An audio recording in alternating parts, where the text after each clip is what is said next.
gentleman whom I would have met prior to this lady. The gentleman that I would have met prior to this lady, that would have been like in late 1995. Yeah, late 1995. And I was recommended to go and see this guy because this when things was really, really turning up for me, and I had no idea what was happening to me. I told you I was initially slowly going into, but before the depression, I was going into this confusion. Now, it would have been later when I would have figured out that by the time I went to the lady, my original problem had already been compounded by visiting this gentleman. All right, because remember, I'm going to this gentleman. He would have been the first so-called man of God or person of God I would have gone to, again, seeking help. I went to this person seeking help, okay? Because again, at that time, back then, I tried to discuss this with my pastors, but of course, they didn't take too well to it. In other words, they couldn't give me an explanation. Anyway, this gentleman was recommended to me. And I'm going to determine what I'm going to call this guy's name. He's deceased now. And he's of Jamaican origin, but he lived here in the Bahamas, in Freeport, Grand Bahama, where I live. And I remember the first time I was asked to go see him, they said to me that this man was a man of God, and this man is really going to help you because, you know, he helped so many people. And of course, that piqued my interest because I was growing more and more depressed. But at that time, I could have somewhat managed it to a certain extent, right? I'm becoming more fearful. All right. But again, at this point, I could manage it. But in my mind, I really wanted that help before this thing get any worse. Because if I had to give you what my overall feeling was, it was a feeling of lack of control. Like it was almost like something was taking over me and I had no control. So in my mind, I became very anxious to find help, very desperate to at least try to get some kind of grip on what was happening to me. So anyway, two people recommended me to this person, two good friends of mine. And the first time I went to see this person, well, not the first time. The first time when I went, I was a little bit afraid. So what I did is I drove through the corner where this person lived. And to my amazement, I was shocked to see the amount of cars lined up, people sitting in their cars, some even government vehicles. People are sitting in their cars waiting to see this man, right?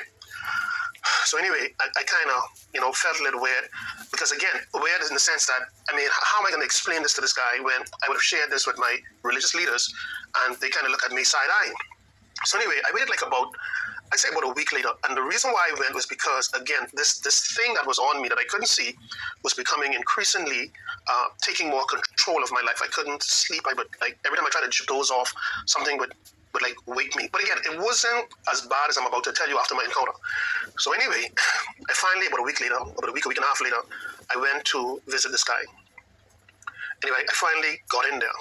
And when I got in there, he lived in a home, but it was a small efficiency that he lived in. Like he was renting this part of this home. He didn't live in the entire home. And the part that he lived was separated. It was separated from the main home. There was no entrance into the main home from where he lived.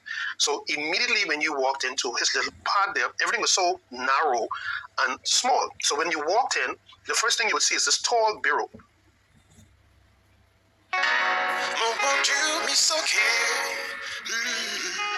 So when you walked in, the first thing you would see is this tall bureau. That's the first thing I saw.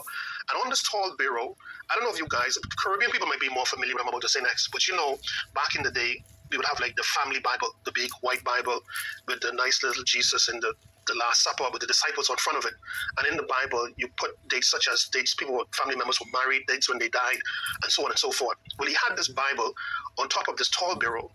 And around the edges of it, I saw what appeared to be short, glass, drinking glass, and it appeared to be candles and some other paraphernalia and so on. So when I walked in, he told me to have a seat. So as soon as you walk in, because I'm telling you the place is very narrow, as soon as I walked in, there was an immediate wooden chair to my right. So he said, have a seat right there. And he was a very, to me, he seemed to be a very humble person, but at the same time, there was something a little mysterious about him. So he went to this bureau and he was doing some stuff over there, I think pouring some water in these little short glasses that was on there and so on. So he came back to me and he's standing in front of me. And right next to where I was in the chair, there was a single bed. And I'm telling you, the place is very narrow, very, very narrow. I'm like, how can this guy live in there? So apparently, I guess whenever he had to eat or whatever, he would have to go next door into the main home to get something to eat or whatever, because there was a small refrigerator, but there was no cooking, nothing in there anyway.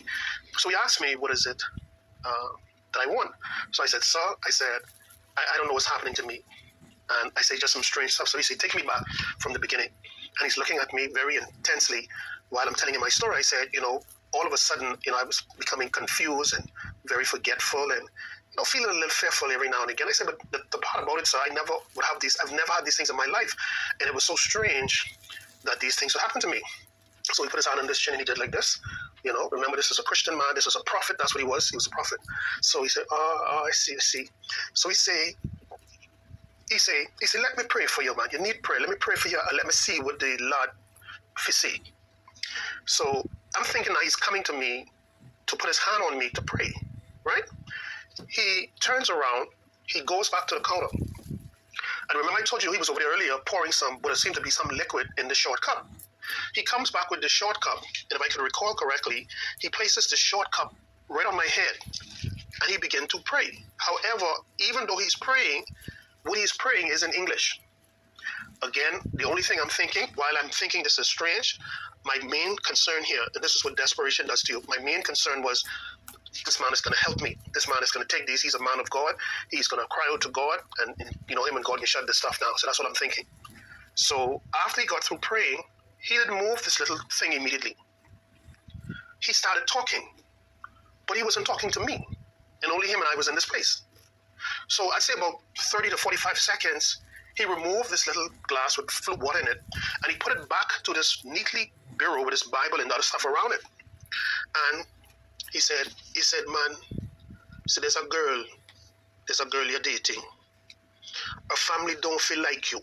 And that was true. It was the truth. It was the exact truth that he was telling me. So when he said that, this sense of relief came on me, because it's like, okay, this guy, Jesus, Lord, thank you. I finally met a real person of God. Now, isn't this sad? No pastor can help me. I went to them, right? None of them. I meet this guy who I believe is a man of God, but of course, you're going to ladies of the devil. But because of my ignorance or my lack of help from the so-called real religious leaders, it causes me to now go to someone who I'm not aware of, is really not a man of God, but is saying that he is. So he said, the family, them not like you, man, and say them for do things to you, send you out to your mind. That's what he's saying to me. He said, man, them hate you, them not like you. This is what he's saying to me. He said, and he looked at me, he said a lot of more stuff to me. Whatever he was saying, I don't remember it now, but everything this man was saying to me was true. People, if you don't hear nothing I tell you about these testimonies, I want you to hear the fact when I tell you, these people who have all of the appearance of people of God, they're prophetic, they're saying accurate stuff. And I always say to you, how would you know the difference? Because I couldn't tell the difference. As far as I was concerned, this man was a man of God. So he said to me, he said, man, them sending curses at you, them sending all kind of duppy. That's what the Jamaican friends are on. I think y'all call spirits duppy. He said, them send all kind of duppy upon you. This is what he said to me, right? In my mind, I say, buddy, duppy or puppy, just get them off. I just need these things off of me, right? So he said, the mother hate you, man. She hate you. And he was true. He was accurate to the letter. He said, man, the mother them behind all of this. That might not be my head. Yes, sir. Yes, sir. By the time I feeling good. I say, Lord, finally, thank you, Jesus. Not knowing I in front of the devil. So listen. He say, me for help you, man. Okay? He walk away from me. He goes back to this table. This man is having a conversation at the table. There's nobody other than the stuff that I told you was on that table. And he come back to me. He said, this is what I'm going to need you to do to break this curse off for you. That's what he told me. He said, he showed me this particular tree. It's very common here in the Bahamas. And he said, tomorrow I need you to go get this tree. Go to the bush, whatever, get it. And he said, for 7 days, I need you to not take a shower. He said, to run the water in the morning and put these leaves in the water. Do not use soap. This is what he's telling me. Do not use no soap and just bathe with these leaves. He said, as soon as you leave from here and you go home, he said, you go into your kitchen and you get a glass of water and you fill that glass up and you rest it on your bureau, right? Again, as far as I'm concerned, this is the man of God, and how I'm justifying what he's doing is of God. I remember the story about Elijah and all of those other Bible stories. I say, man, this is my own little poison Elijah right here, because again, what's getting me, unlike the other lady, he's praying. It isn't like he isn't praying. This dude is praying, doing all the Christian-y stuff. But of course, I had to pay him. He did charge me. So anyway, I left from there. And when I left from there, I went straight home, feeling very good. I don't remember necessarily having an attack that night. But anyway, that next morning, I got up and I did what he said. I got up really early, and I went look for this particular tree. Oh, I'm missing something here. He told me, he said, when you find this tree and you put it in your tub of water, he said, you must read Psalm 61, and this is what even convinced me more. This was a man of God. He said you must read, and I could be wrong with these scriptures, but I'm just telling you what he said, but I believe I remember. He said you must read Psalms either 53 or 51 and Psalm 61 or 66, one of them. He said, before you step in the tub with the stuff, he said, you read these first. So 2 of these, then you go in. So that morning I went and I was happy. I did the water the night before. The same night I came back, I did the water. I had it there. I left it there. Went get the stuff, came back, right? After I left work that day, I came back home, went to a second bath, all right? Have no knowledge that I am performing a spiritual bath, that I'm performing a spiritual ritual. No knowledge that the bureau with the Bible and the glass and the candles was an altar. No knowledge. This is what ignorance do to you. I had zero knowledge that this man, okay, who was clearly not a man of God. But anyway, I don't want to jump ahead of myself. So anyway, let me tell you the things that started to happen when I began to do these things that this man of God told me to do, what was supposed to get these evil spirits off of me. So that evening when I came home from work now, because remember the first time I did this was that morning, which was the day after I left from this man's house. I got home and I couldn't wait because I boy, listen, I getting all these duppies and puppies and the whites off of me, right? So I get back home, I run in my water, right? I got my little trees, I throw them in there, right? Like I can go cook something. So I jump in there, I read the Psalms and whatever, and I came out. You ready for this? When I came out of the tub and I went back into my room, the cup, the glass, that was completely, he told me to fill it to the very rim of it. When I came back out, there was about a quarter of the water out of the glass.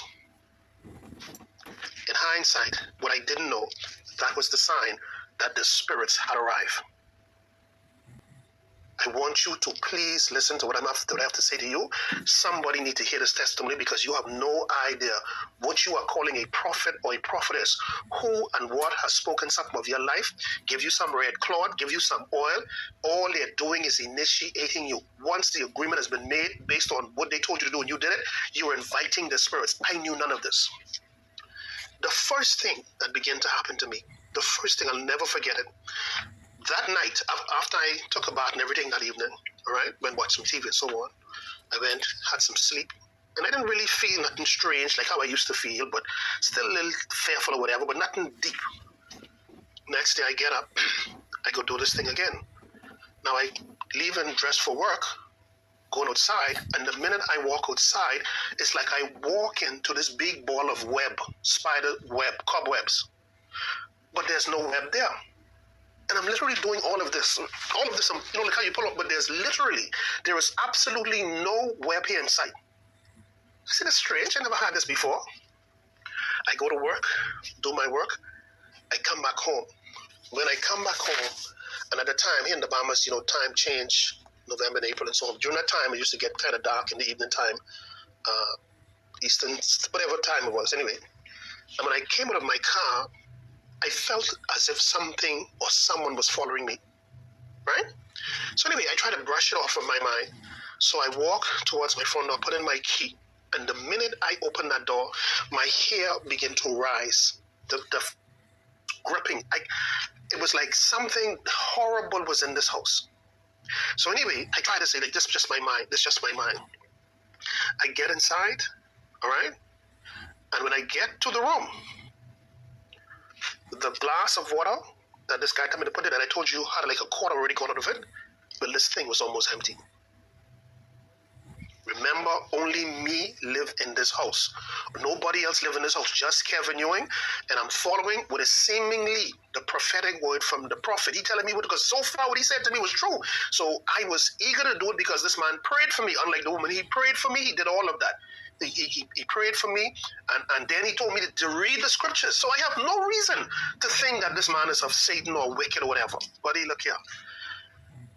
When I tell you the things, in fact, I wrote some things down that happened to me so I don't forget it while I was talking to you. Right. So, remember I told you this, I felt like somebody was following me and then this fear on me. So anyway, I didn't do the bath anymore. And because I felt, for whatever reason, this might have something to do with it. Now, I wasn't certain about that, but in my mind, rationalizing it, I'm saying, well, these things never happened prior to all of this. Well, buddy, that night, remember, I took a bath, and I bathed with the soap and dirty. I didn't do that thing he told me to do no more. And in fact, I took that water thing off my table. Remember the words he said to me. He said, listen, for the next 7 or 5 days, whatever, he says, you do this, I mean that you have to be consistent. You do not bathe with no soap, no nothing. He said, just put these leaves in there. Well, in my mind, I think these things, some things going on in here, I ain't doing this no more. Forget this clown, but I ain't just do it. Well, buddy, what I didn't know, I thank God for the knowledge he's given me through my experiences. What I didn't know, that this ritual unknowing to me that I had began with this guy told me I'd already invited the spirits there. I'd already picked up stuff even when I went to this man's place. And I can give you all the scriptures to back this up. That night, the night I decided not to do it, that night, I'll never forget. I came in my room. I dropped in my bed. I was kind of tired, but then I was contemplating turning on the TV until I go to sleep. But when I dropped in that bed, less than 5 minutes, I felt this thing pin me to the bed. Literally pin me, and I couldn't move. I am fully conscious. I was back. I was no alcoholic. I didn't drink no liquor. I wasn't no dopehead, crackhead. There was nothing. I wasn't hallucinating or none of that. And this thing had me pinned, and I was doing my best to move. And I was trying to move. And the more I tried to move, this thing would push me deep in the bed. So in my thoughts, I'm trying to say Jesus, but I couldn't. Sorry, with my lips, I was trying to say, but I couldn't. The best way I can describe this to you, it was like my body was pinned down, but again, there's no indentations of whatever this that has me pinned down. And like I'm trying to move, and I'm literally moving, but not my physical body. It was like my spirit man in me was trying to move, but my human body was pinned to the bed. And man, this fear gripped me. So anyway, I decided to say Jesus in my mind, and I was saying it, until it literally break off of me. So I pitch up out of the bed and I say, boy, I've never had this. What's going on here? All of this because I break the ritual that I was supposed to do for 7 days. I didn't notice none of this till years later when all of these things I would have learned to put those things together. So anyway, I couldn't understand. I say, boy, something ain't right here. And I remember, I'm not saved. I'm not a Christian. I ain't none of those things. I say, something isn't right here. Every night after that, I would have sleep paralysis. Every night I would feel and I would sense when they're coming. In some instances, my ears would begin to pop. I don't know if you guys have had to experience that when you take off in an airplane, and as they climb the altitude in the plane, your ear begin to pop. Well, that's what would happen to me when I'm in my room or wherever else, or in the front room, whatever. I would hear it pop in, and then my hair would begin to rise. So that was the evidence that the spirits had arrived. The next phase I went into, and I think this was the most horrific part, I had some of the most, mind-altering dreams out of this world. And the dreams primarily was saturated with sex. The most vile, nasty sex ever. Like these creatures. And with male organs, abnormal sizes. And it was so filthy that even when I woke up out of the dream, I felt like vomiting. Man, things just began to increase. From there, every night, along with those dreams, the sexual dreams, I would dream of deceased people over and over and over, and every one of them trying to come to me and talk to me or whatever. But even in the dream, it was like I was being set up. Like they wanted something from me, but they couldn't ask me. I had to volunteer. Not realizing now that because I didn't continue with the ritual in the natural, these spirits are now trying to secure it in the spiritual realm via the dream. I didn't know none of this then. I didn't know nothing of what was happening back then. I didn't have none of this knowledge. At this point, I couldn't sleep at night. So my situation got worse than going to this man. When I went to this man, things got worse. Now, I know one would say, well, Kevin, did you go back to see? Not me. I ain't going back to this dude after, because all of this started to happen when he told me to do what he asked me to do. Excuse me, I had another thing down here. Something else used to happen to me. Oh, right. So all of a sudden now, remember, it's the fearfulness, which I used to have a little prior to going to him, but everything now is on a bigger scale now. So the fear, even in the daytime when I was on my job, I was just so fearful. It was such a weird thing. I would just be cautious of everything. The fear was, again, hindsight, now I know it's the spirit of fear tormenting me. There was no peace at all for me. All through the day, my thoughts are racing. It's like I had no control over my mind. I was barely keeping it together at work. Literally. When I was at work, it was like I was in a daze. I'm sure my coworkers, they knew something was happening to me because I wasn't eating. I was losing a lot of weight. And I just wasn't myself. So the fearfulness, the anxiety attacks and so on, then the depression began to grow. It would grow so deep sometimes, I would literally be like paralyzed to my room, meaning that I would, once I get home and get in that room, I wouldn't come out of there for nothing. I'd forget leaving the house. It's like something had me just locked in this place. The only time I would leave this place is when it's time to go to work. So anyway, the next thing that started to happen to me was, I tried to find this next point here, when I had, the voices. There were times I'd be watching television, and I would literally hear, but this was not an external audible voice. It wasn't like I heard something in the house. The voice was in my head, and I would hear the voice call my name. Very, very calm and dignified. Kevin. Just like that. Or if I'm reading or looking at something, I would literally, and the voice would always be a quick Kevin or Kevin.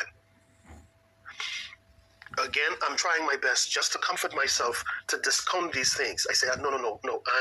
And, I wasn't a Christian, but of course I came from a Christian background, so I would pray and so on. And boy, when I did that, this is how I know it was spiritual. When I made any attempt to pray, any attempt to read my Bible, it will intensify.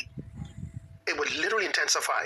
Then the dreams now became realistic. Like what was happening in the dream literally enter into my physical life. For example, I would have a dream, and I would have a dream like someone is chasing me. I mean, like these men with dreadlocks, and all of them were like crazy madmen running behind me. And when I woke up out of the dream, like I could feel the thickness of evil all around me. I could literally, it's almost as if, remember, I'm awake now. It's almost as if there's an army of pure evil all around me. Again, my hair literally standing up off of me. And another thing too, as fearful as I was, there was always this voice convincing me that, because sometimes I want to just run out of the house and go tell somebody something in this house, but it was always this voice in my head like, nobody's going to believe you. Now, I wouldn't literally hear that. It was almost like a subliminal voice. I guess those who experience what I'm talking about. So, the idea of this is to make you feel trapped and confined. And the more and more they isolate you, the more and more they got you for themselves. So this is, and they're working literally like they're just, like one spirit is passing me on to the next spirit. I'll move from a point of fearfulness to depression, to confusion, and then it will start all over again. Remember, I'm getting like 20, 30 minutes rest, and it's really even no rest, because the minute if I'm on the couch or whatever and I doze off, it's like something just come internally in my head and woof, and I would just pitch up, and that pitch would like trigger me, and I cannot go back to sleep anymore. So while I'm awake, the cycle of torment over and over and over. So I got to the point I would just be in tears. I would say, Lord, who could I talk to? Who could help me? I need help. I need somebody to help me. At this point, I didn't write off church. Church was the biggest failure to me ever. It's so disheartening. And let me be clear, I want to be fair here, not all, but it's so hard to find true people of God that truly care about the souls of others in this day and age that we live in. I'm telling you from experience, I don't care who don't agree with me. It's very difficult. It's very difficult that you find a place of worship that is truly concerned about people's soul and the spiritual things that they go through.